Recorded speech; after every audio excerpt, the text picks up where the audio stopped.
Hello and welcome. It is Saturday, January the 25th, and this is the Greenbrier Valley Church of the Nazarene with your daily devotion.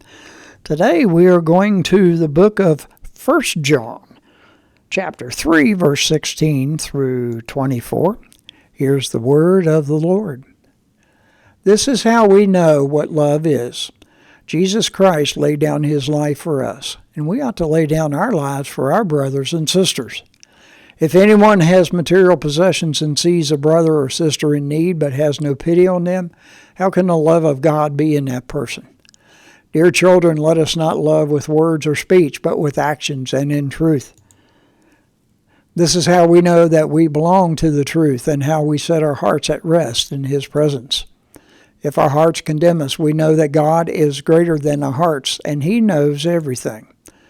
Dear friends, if our hearts do not condemn us, we have confidence before God and receive from him anything we ask because we keep his commands and do what pleases him. And this is his command, to believe in the name of his Son, Jesus Christ, and to love one another as he commanded us. The one who keeps God's commands lives in him, and he in them. And this is how we know that he lives in us. We know it by the Spirit he gave us.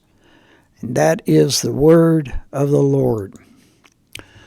Lucretia M. Ali writes our article today, Resting Our Heart. Here's what she writes for us. Life is busy. Each day seems to begin with an endless checklist. Even my retired parents seem endlessly busy, often running from one doctor's appointment to another. It can seem overwhelming when we read a passage like this in 1 John 3. Remind us we ought to lay down our lives for one another. We might think, great, more to do. It is fascinating and utterly appropriate of John to continue the passage about how to set our hearts at rest. Rest is found in God's presence and in doing what he wants us to do so that our hearts don't condemn us. Did you see that? Rest comes from doing, but the cravat is doing what God wants. When I think back on my life, I felt most stressed and overwhelmed when the oughts and shoulds bombarded me with condemnation.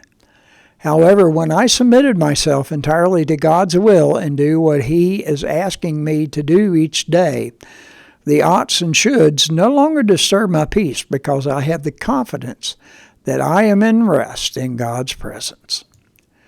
Under the atoning blood by Haldor Linnaeus, I have found a precious resting place in the shelter of redeeming grace. And from the 23rd Psalm, verses 1 through 3, the Lord is my shepherd, I lack nothing. He makes me lie down in green pastures. He leads me beside quiet waters. He refreshes my soul. And this is your daily devotion for Saturday, January the 25th. Have a blessed day.